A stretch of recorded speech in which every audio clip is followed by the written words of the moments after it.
Welcome to Hello. Britpops React. No, it's not Britpops React. It's Brits American Tour. That's the sister channel. You know what? I've made a real muff up. Just dropped that one in there, didn't you? Yeah. I just drop it in, because we've got two channels on this Yes. for us too. Top 10 coolest tech gadgets at the Ooh, we like a bit of CES tech. 2026. So right up to date.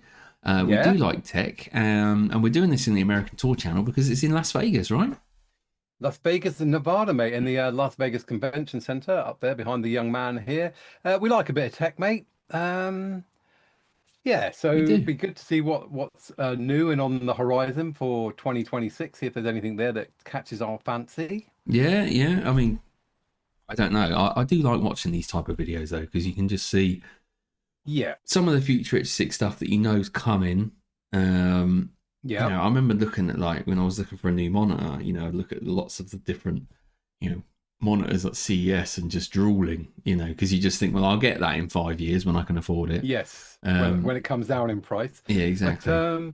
any of you lovely people out there been along to the CES show? Was it worth it? I think there was something like 140,000 visitors, wasn't there, on the when we pulled up the Mm, stats and that. So yeah, yeah, let us know busy. what you thought of it. Was it worth going to? Anything stand out if you did go along? Let's see what they've got on offer, mate. Okay, this is done by Cyber News.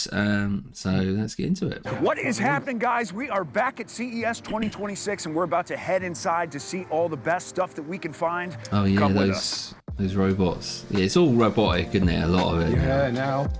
So tell me about the anti-gravity A1. It's the world's first 360 drone. And the package comes with a goggle and it also Drones, has a controller. mate. Together with the 360 footage, it provides a very immersive flying You like experience, these which is drones? very different from the traditional drone. It gives you a feeling that you are actually flying in the sky yourself. Do you need a license for this device? Probably No, fall it's over. under 250 grams, so it's basically Good day available with that. everywhere.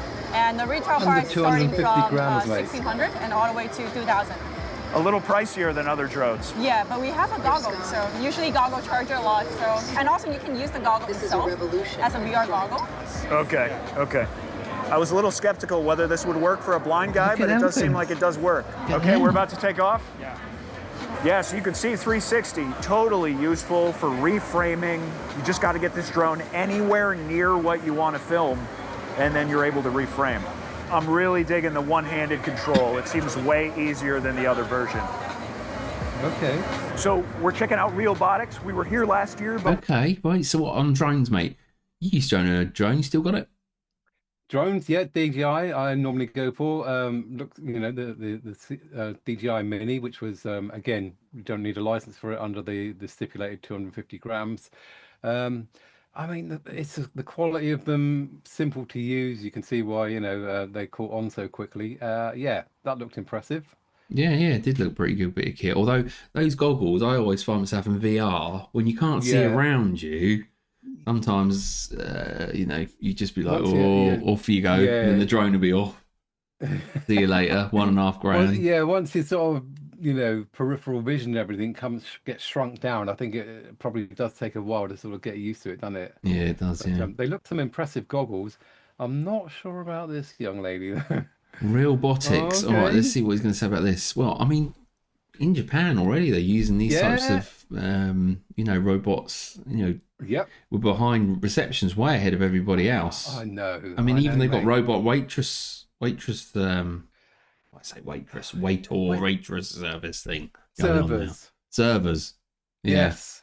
All right. we understand there's some updates, and we're here to find out what they are. Oh So wow! I Look feel at like you them. guys broke Look at YouTube that. last year as probably the most prominent company to come out of CES. Realbotics. What's new at Realbotics this year? Number one, we have David over here, our new, as he's called him, our new smug robot. He's got a little bit David. of an expression on his face. It's like a little bit of Yes. like superiority. Yeah, oh, The fact that he evokes some emotion in you, I think is a good thing. Yes. You were talking about AI vision.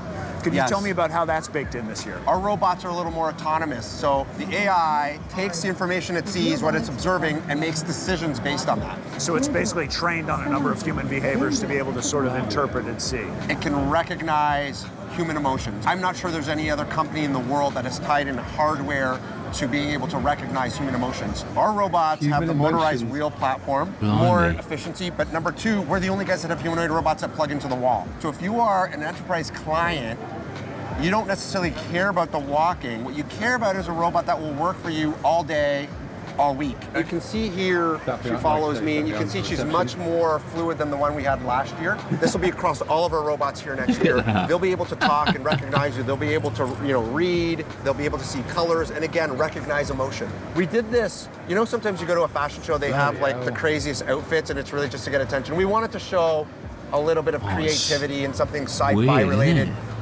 To demonstrate that we make robots that look like this, but we can make them look like anything. Sure. One of the things that makes us unique is you can customize the appearance, voice, and personality of your robot through us.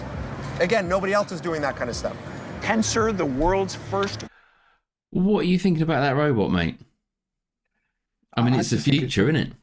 It's very, like you say, if they can detect human emotion, it's an interface, but an interface that people are sort of used to. So, like I say, if you do go into a reception or you're ordering or something, or simple, things like that, it's scary, mate, how far it's come. And I mean, but would it wind you up though? Can it do? I mean, if you've gone to a hotel, you're not happy with the room, you come down to reception. Yes. You just want I know that you seem to be a little bit upset today, and you'd be like, yeah. I mean, you want somebody with human emotion on the other side that sort of can relate to your story. That nothing works in my room. There's ants running around. My kids we've all used these chatbots, right? When we go on to we need support, right? Yeah. Like whether it's like for your bills or whatever it may be, and you go on there, and you get stuck in a loop. Sometimes, don't you? And you just like speak to human or speak to agent. I just want to talk to somebody that's got a bit more rationale. So I don't know yet. I'm not sure on these just yet. No. All right. Let's move it along. Let's keep going. Good one. Just doing that kind of stuff. Tensor, the world's first personal robocar. Basically, it's the first robo-taxi that the consumer themselves own. Personal robocar, what does that mean? Level 4, fully autonomous, hands off, eyes off, car that you can personally own. It sits in your garage. And because it's a personal vehicle, there's a lot more engineering that we had to put into the car so it could be self-cleaning, self-maintaining. All of those sensors have to stay cleaned and functioning. So here I'm in level 3. You're in level 3 or below. Okay. And if you wanted to go to level 4, see you later. And the yoke disappears. It does. And I enter the future. It's trippy. It's all very smooth and quiet. Oh, that's the camera. Oh, wow. So you can hide it if you want privacy. And is it specifically for like video conferencing? That's a functionality? Yes. Well, the car has 5G. So wow.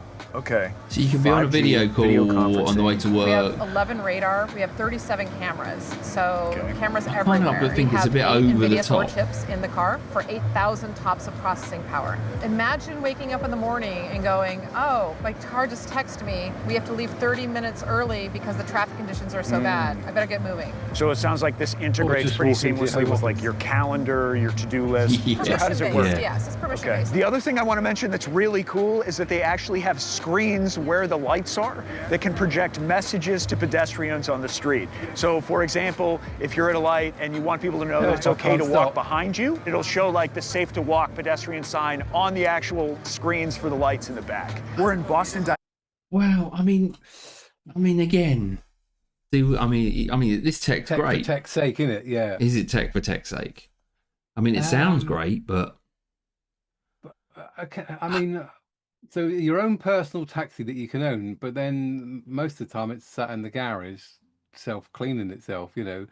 Wouldn't it be better that you could just hail it when you need it rather than it be sat in your garage? Yeah, I'll be there. I need one in 10 minutes, and along it comes, type of thing. Yeah.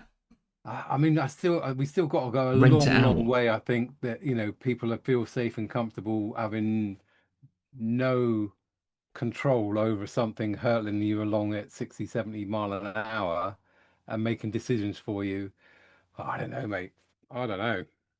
I'm not comfortable with that. Not it looked yet. Futuristic. I mean, it did look like something out of Blade Runner from way back when, didn't it? Or I think you get we know where it's going, the autonomous stuff, but I still feel more comfortable it was on rails. Oh, what you mean? Trains. Yeah, that's what I'm on about.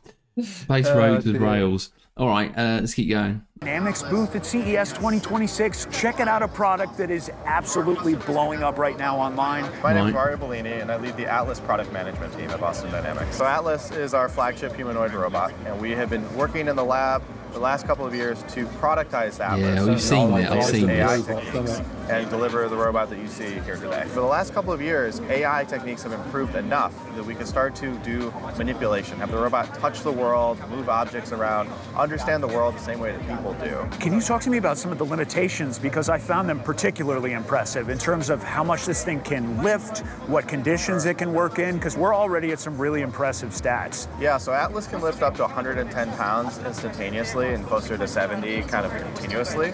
So we designed this to handle the dull, dirty, dangerous tasks, the things that are really backbreaking for people to do. It can operate for 4 hours on its battery life, swap its own battery so it can work continuously. Atlas can operate in the range, IP67. It can also handle -20C to 40C.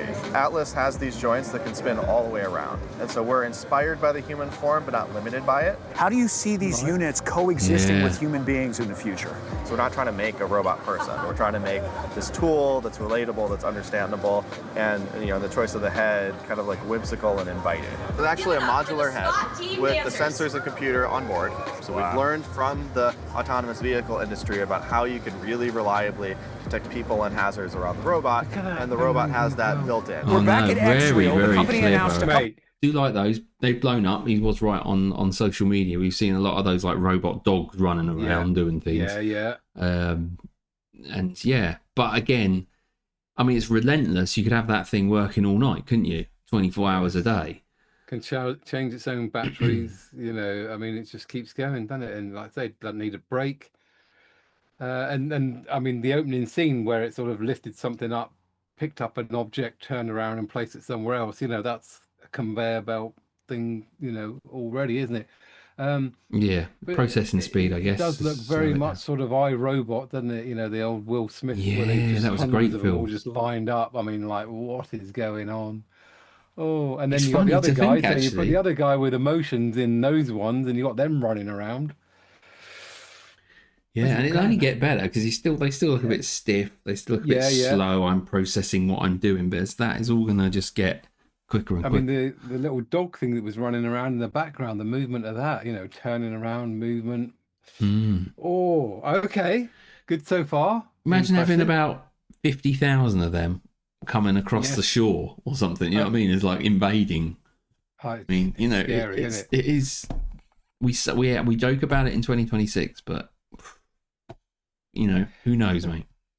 Okay, where are we at next? I'm not sure. New AR glasses releases this year, but what I'm most excited about is some of the new functionality that they're baking into these new frames. So here to talk about those and try it out. So the X-Real 1S is really exciting. We just announced it 2 days ago, and here's what it is. It's a mid-gen refresh of our X-Real 1 that came out a full year ago. But here's what we're doing. We go from 1080p to 1200p.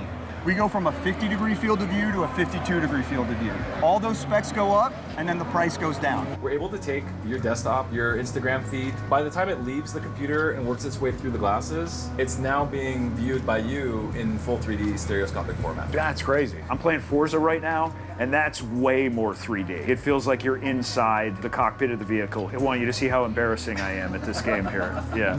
Okay. Ooh! I would say that it's subtle.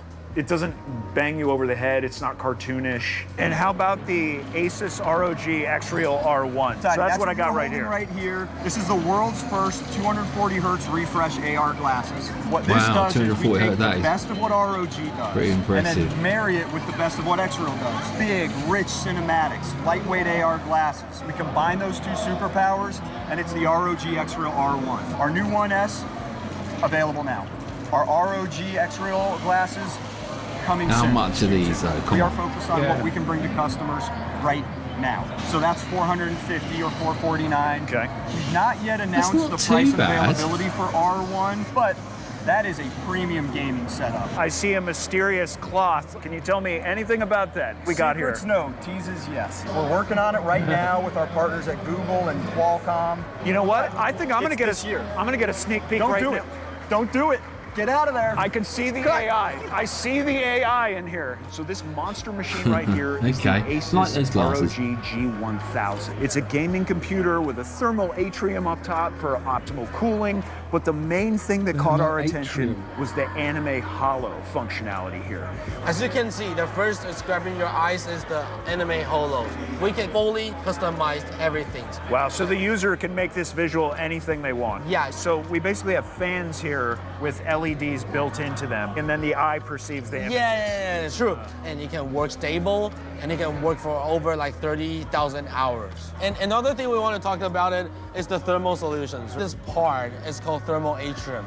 It's basically only work for the CPUs. Inside the thermal atrium is 420 millimeters on one liquid coolers. And the VJs, we have two really big fans in the front. It's pretty cool. So people are buying the entire computer and the case. Yes, this is all pre-built. This is LG's. Okay. Well, I mean, when it comes to PCs, you know, I've built my own before. You know, we've got. I used to like those sort of see-through ones, but now I'm more aesthetic wooden type thing. You know, it looks nice. Okay. But then they do take up a lot of room. You know, so I've ended up going with a Mac Mini now. It's literally this big. And it doesn't take up any room, and it's really, really powerful. But obviously, it's not a gaming rig. That's for more gaming, high, you know, high power processing. You know, which does take up a lot of heat. Yeah, I mean, my home setup is just a mini PC, same as you know your mini Mac.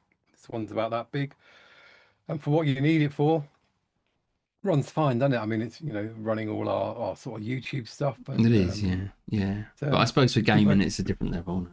Yeah. All right, well, we've got another robot. Cloyd Robot Assistant. It's getting a lot of hype right now. We just saw a demo in which Cloyd interacted with a host to open up a refrigerator, get a drink, all different applications for what Although again, look, it looks a bit slow. Zero labor home. Welcome to Science Fiction Future begins today. We are showing our Cloyd robot here, which actually is thinking for itself. I'm kind of forgetful sometimes, and at night it's very important that, you know, the windows are locked up and that my temperature is set properly and my doors are locked, and Cloyd would take care of that for me automatically. So we have our AI, which we call affectionate intelligence. So all of our appliances will be talking to Cloyd, and with ThinkQ on, it's going to be talking to third-party sensors, so we have that whole home protection, as you were talking about, the whole home scanning.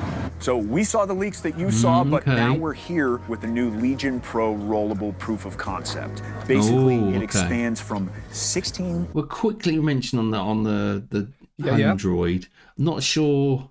Again, he said, it can lock windows. I mean, it looked like it was having difficulty maybe putting something in the oven. Right. I don't know. I mean, again, this is you know, smart locks, smart things like that. You might be able to. You can ask your Alexa to do things like that. I'm thinking more of that kind of thing, you know, because again, why would you want something sort of analog when you can have something digital that goes around and closes all your windows and it or locks them and so. I get something like that for help of people in need. Yes. You know, whether it's, you know, mobility issues or issues at home. Things, I think it's a great idea. But for your average Joe, one of them rolling around, it's going to have to be doing, you know, some serious good luck stuff. Getting up my stairs. Yeah, because 10 grand, you know, these things are going to cost thousands, right? They're not going to be 400 quid Nargos, are they? So no. I think, like you say, sort of home assistant, something like that, with sort of somebody with mobility issues, probably very, very helpful. Again, going with the sort of more vacuum cleaner look for the bottom, I guess that's helpful because I guess it can just spin in place rather than having legs and having to move around. So, but again, you're a bit stuffed when it comes to uneven surface, aren't you? If you've got a couple of steps in your house, then that's the end of that one.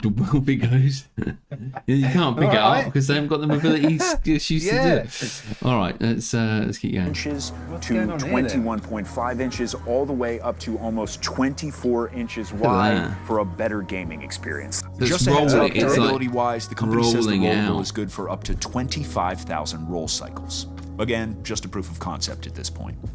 Okay. So this is the ThinkPad Rollable XD concept. It may look similar to what we saw last year, but it was actually completely redesigned, something completely new. So basically you just pause right here for a second, swipe left, and you can see that the monitor rolls up. I can see a distinct line there. So you can see this expands from 13.3 inches all the way up to the 16 inches that we see right now.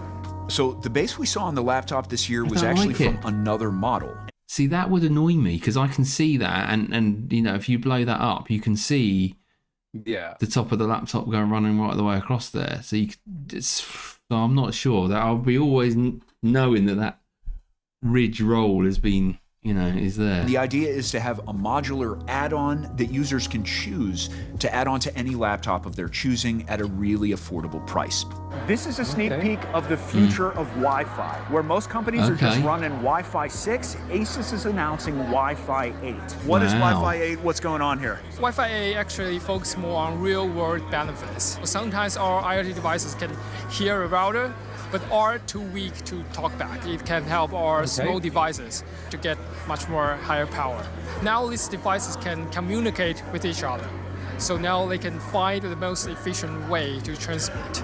And I see a really interesting sort of white hexagonal 3D design, but then I also see the thing with all the different antenna. What am I looking at here? What's the hardware? This concept model called Neo Core. Our router can be a center to manage your whole home device. So will this be inside of that? It will have different hardware spec.